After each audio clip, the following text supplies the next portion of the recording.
De retour en France et à la demande de Monique Lemarcy, directrice des programmes de RTL, Claude François accepte de participer le mercredi 18 janvier 1978 à l'émission La Grande Parade, diffusée en direct de 11h à 13h sur RTL, présentée par Michel Drucker. Ce jour-là, la célèbre émission de radio se déroule sous la fameuse bulle RTL installée place Bellecour à Lyon.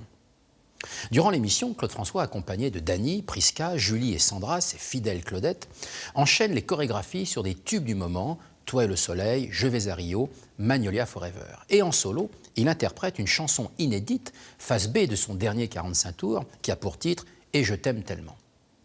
Également, et selon la tradition dans cette émission, Clo-Clo se plie à la règle de chanter 2 chansons qui ne font pas partie de son répertoire. La tactique du gendarme de Bourvil et Le pénitencier de Johnny Hallyday. La séquence sera filmée par RTL Télévisions et diffusée quelques jours plus tard dans le cadre de l'émission La Bonne Franquette. Pour Claude François, Lyon est une ville à part, le berceau de la famille François. Au confluent du Rhône et de la Saône, Lyon s'étale majestueusement entre les 2 fleuves. C'est dans cette ville qu'est né et a grandi le grand-père de Claude François. Adolphe, un brillant polytechnicien qui a construit sa vie en Égypte en participant à la formidable aventure technologique de l'époque, le percement du canal de Suez. En souvenir de cet ancêtre, Claude garde pour la ville de Lyon un attachement tout particulier et aime y revenir. C'est ainsi qu'en 1978, il y revient une 2e fois, le vendredi 24 février, pour y donner un concert qui sera, hélas, le dernier de sa carrière et, curiosité du destin, le dernier de sa vie. Le rendez-vous est très attendu par le public lyonnais, toujours très chaleureux avec celui qui est un peu l'enfant du pays. Claude François connaît bien le Palais d'Hiver de Lyon. C'est une salle qu'il affectionne particulièrement. Le directeur du lieu, un certain Roger Lamour, le sait et n'hésite pas à l'inviter régulièrement depuis le début de sa carrière.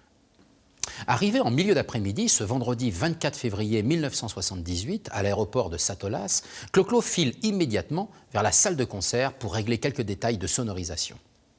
Puis il passe la fin d'après-midi avec ses Claudettes pour répéter les nouvelles chorégraphies du spectacle, car 2 nouvelles filles viennent d'intégrer l'équipe et ne sont pas encore très au point au niveau des pas de danse.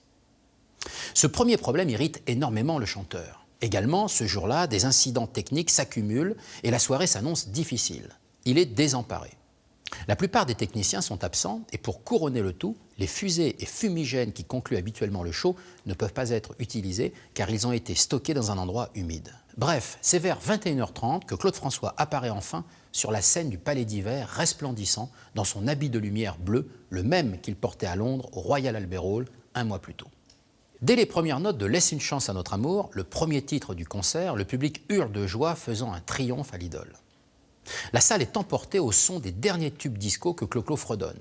Et c'est dans cette ambiance survoltée que des bagarres commencent au fond de la salle. Le service d'ordre intervient très vite, faisant évacuer les perturbateurs. Mais ce jour-là, Claude François se donne à fond pour oublier un instant les nombreux désagréments de la soirée. Enfin, c'est sur le rythme endiablé de l'instrumental de Magnolia Forever, sur des lumières psychédéliques, qu'il quittera la scène pour la toute dernière fois.